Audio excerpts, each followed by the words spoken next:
श्री स्वामी समर्थ। एकदा स्वामी समर्थ महाराज घनदाट जंगलातून भ्रमण करत होते। त्यांचे तेजस्वी रूप आणि शांत चाल पाहण्यासारखी होती। चालता चालता त्यांना एका झाडाखाली एक कोळी दिसला।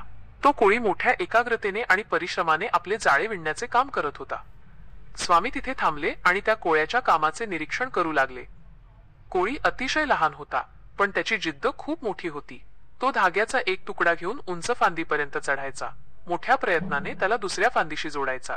कधी कधी वाऱ्याच्या झोताने किंवा फांदीच्या हलायल्याने त्याचे काम बिघडायचे आणि तो खाली पडायचा।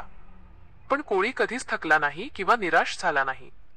प्रत्येक वेळी खाली पडल्यावर तो लगेच उठायचा। पुन्हा एकदा तो पहिला धागा मजबूत करायचा आणि नव्या जोमाने नव्या मार्गाने पूर्वीपेक्षा जास्त काळजी घेऊन जाळी विणायला सुरुवात करायचा। त्याचे प्रत्येक प्रयत्न पूर्ण एकाग्रतेने आणि शांतपणे चालले होते। हे दृश्य पाहून स्वामींच्या मनात विचार आला, इतका छोटा जीव, पण त्याची चिकाटी आणि सातत्याने प्रयत्न करण्याची वृत्ती किती मोठी आहे।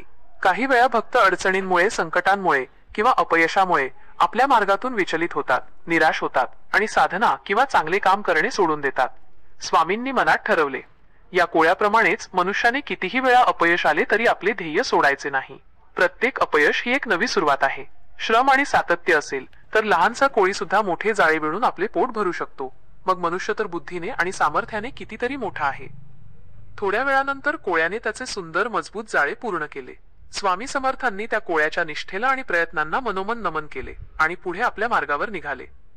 या गोष्टीतील शिकवण, कोळ्याच्या रूपात स्वामींनी जगाला हेच सांगितले की आयुष्यात कितीही अडचणी आल्या तरी भिवू नकोस। सतत प्रयत्न, सातत्य, एकाग्रता, तपश्चर्या, अखंड श्रम, परिश्रम या 3 गोष्टींच्या बळावर मनुष्य कोणतेही अशक्य काम शक्य करू शकतो।